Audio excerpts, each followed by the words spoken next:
En fait, si vous êtes là ce soir, c'est parce que l'UBS, ils ont fait une bonne année. Ils avaient un bénéfice à la fin de l'année.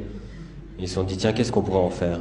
Est-ce qu'on rendrait cet argent à nos clients en baissant nos frais ou en augmentant les rendements, ou est-ce qu'on leur offre un petit spectacle d'humour?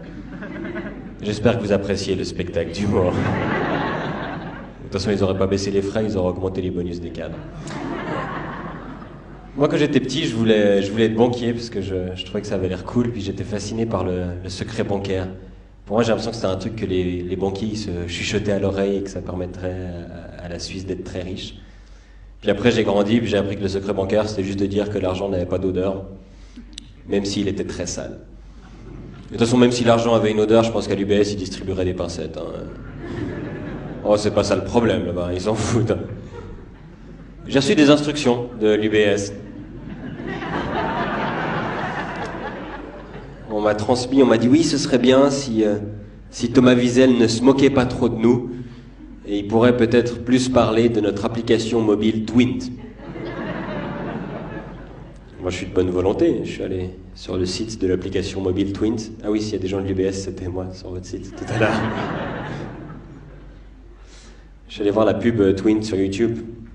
Elle a 4 vues. Enfin, 5 maintenant, de rien. Et j'ai vu que l'UBS visait 1 million d'utilisateurs d'ici 2 ans. Comme quoi, ils ont quand même de l'humour. Vous voyez, j'étais gentil, j'ai parlé de Twint. J'ai pas parlé de la fois où la BNS a dû racheter 54 milliards d'actifs toxiques à l'UBS parce qu'ils ont fait de la merde pendant la crise des subprimes. J'ai pas parlé des 30 millions d'amendes qu'ils ont dû payer à cause des actions du trader fou à la City, Kweku, à De Boli. J'ai pas parlé de l'amende de 780 millions de dollars qu'ils ont payé à l'IRS pour avoir démarché des riches américains. J'ai pas parlé de l'amende qu'ils ont dû payer au fisc français pour avoir démarché des risques français. J'ai pas parlé de leur implication dans le scandale du fonds souverain malaisien 1MDB. J'ai pas parlé de leur implication dans le grounding de Swissair. J'ai pas parlé du fait qu'ils étaient dans les LuxLeaks, les SwissLeaks, les Panama Papers, les Paradise Papers, les Offshore Leaks et même les UBS Leaks. J'ai pas parlé de l'amende de 1,1 milliard de francs qu'ils ont dû payer pour avoir manipulé le taux du Libor. Donc je trouve que j'ai été plutôt sympa.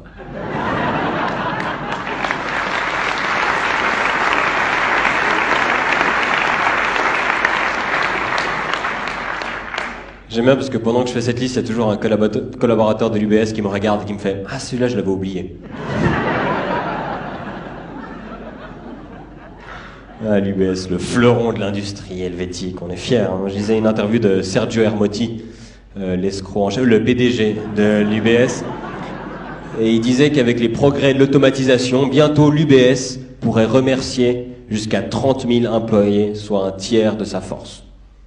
Et remercier, ça veut pas dire merci Jean-Claude, tu fais un boulot formidable. Hein. Ça veut dire qu'ils veulent virer un tiers de leurs employés pour les remplacer par des robots. C'est plutôt malin quand tu penses de remplacer un banquier par un robot parce que ça coûte moins cher un robot puis ça a plus de sentiments.